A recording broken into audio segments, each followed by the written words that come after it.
bandiraɓe on calminama on jurama on ñagama duwaw on neldama duwaw ɗo gonɗon ene gonirɗon foof ha hande ko musidɗo mon Alaji An gorko mo Birkilan ko enen garti e bandiraɓe mataw won e musidɓe surtout to banggal almuɓe hollitɓe gonga kañum en gona famɓe ramli no fewi kono noon ene jiiɗi ballal ene jiiɗi addanede ko ina wawi humtude hajuji ɗi inchallahu taala beele jomum en ina daña no julde so hawri e welede jomiraɗo. ɗum noon ha hande ko enen gari addude oɗo fayida kumtowo haaju inchallahu taala so tawi neɗɗo waɗimo e jonde wotere kanko andi ko jamma walla ko ñalawma o waɗi ɗum o fanditi hen haaju o waɗi ɗum ha timmi no wirani o immani on ɗon haaju yama Allah newnanamo on ɗon haaju humto ko yaawi ko leelani so hawri e welede jomiraɗo inchallahu taala nde wonno ko kanko woni jaabotoɗo kala hunde so jaɓi tan wonat ɗum noon yo jaɓan en ɓayde kanko wi ñaagoɗe kam mi hokka on wadde julɗo woto tampat ñagade woto saftat ñagade woto wi mi ñaguima ngol ɗo mi heɓani tan hankkadi mi ñagota ko ala wona noon Allah wi ko son ñagaki mi tikkana ɗon ko jogimi ko gasata te ko jogimi ko ala ko mbaɗmi ɗum ko onon jeeyi kono noon mbimi ko yon ñaagomi mi hokka on ñaagoɗe kam paanditoɗon e am mi anda oɗon jaɓi kon maccuɓam ko min woni dokkowo o minnani mi hokka on ɗum noon neɗɗo foof kutoriɗo ɗum ɗo yo Allah wat hen barke eɗen gandi foof ko kanko jomiraɗo subhanahu wa taala kanko woni jaɓowo e so tawi noon neɗɗo wonno ɓandu mum sifori yo Allah faabo de yo Allah faabo yo Allah faabo heewi sappo mbaɗa jiiya goto waɗa ronka yiide tawa ɗum wonno wayi tawa ɗum wonno sifori kono noon baɗɗo foof yo Allah jaɓan ɗum nde wonno kanko woni jaɓowo kala hunde inchallahu taala mbaɗata ɗum ɗon ko e jonde wotere ko kalaten ɗo ko koye jonde wotere a serdata a wiyata mi waɗa ɗum ɗo ha hiire mi waɗa ɗum ɗo ala foof koye jonde wotere tan mbatta ɗum sa gayni duwoɗa haaju ma o e saɗa natan ɗum kadi a anni to rewrude ɗum Allah aɗa ñaago Allah nde Allah humtantuma o haaju mo tindiɗa o an andi ko haalis cohluɗa pour julde taske an andi ko dewgal an andi ko ɗum wawi wonde foof on waktu juula darɗe ɗe ɗiɗi inchallahu taala ma en gar joni kaalen darɗe ɗe ɗiɗi holno ɗe juulirte caggal darɗe ɗen holko waɗete caggal muɗum so hawri welede jomiraɗo eyyi bandiraɓe ha hande mbiɗen so tawi neɗɗo o joguima haaju omo yiiɗi haaju o humto ko yaawi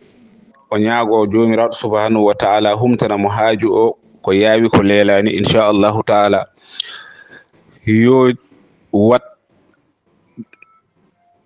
ngoɗo foto ngo binduɗen ɗo ngo no ngo windori ni janguɓe kam so jii pamat holko o waɗata o anni to no mbiruɗen ni o juula darɗe ɗiɗi darnde arwande nde o jangata ko fatihatul kitab lawol gotol fatiha ha joofa lawol gotol o janga suratul kafiruna lawol gotol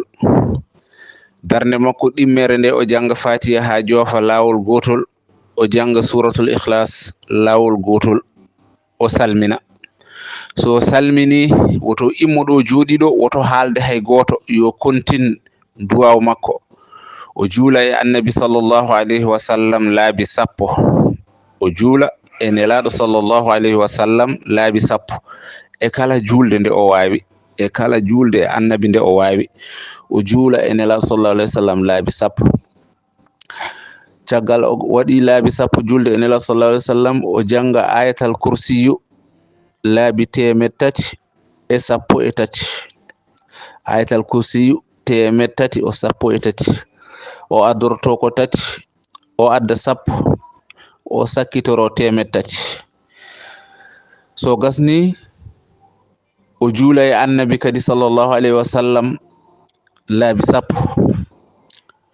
caggal nde o gayni julde e annabi kadi laabi sappo caggal muɗum o janga fatihatul kitab woni bismillahir rahmanir rahim ha wala dalin o janga ɗum laabi 50 o janga ɗum laabi 50 e on waktu o duwo o immo noon o huccana ƴeewoyde haaju o no humtori so tawi ko liggotonoɗo yo ya o liggoyo kala ɗo ɗamini haaju o ina wawi fewirde ɗon activité ji makko ɗi o wonnoɗi o hucca e ɗin activité ji inchallahu taala so tawi o waɗiri ni so Allah jaɓi jaabima ma Allah humtanmo haaju o ko ɓuri yawde e yaccade. Eɗen gandi paaɗen ko e ñalɗi julde, eɗen gandi paaɗen ko e ñalɗi dépasse, eɗen gandi paaɗen ko e ñalɗi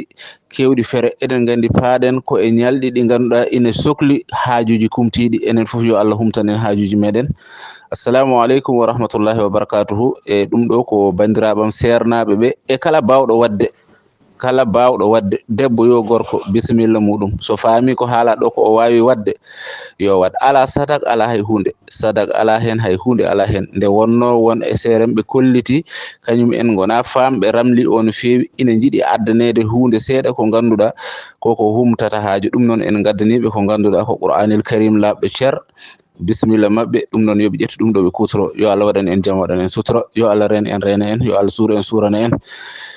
Assalamu aleykum wa rahmatullahi wa barakatuh. Musidɗo mon Alhaji An Gorko Birkilane, yen waale jaam.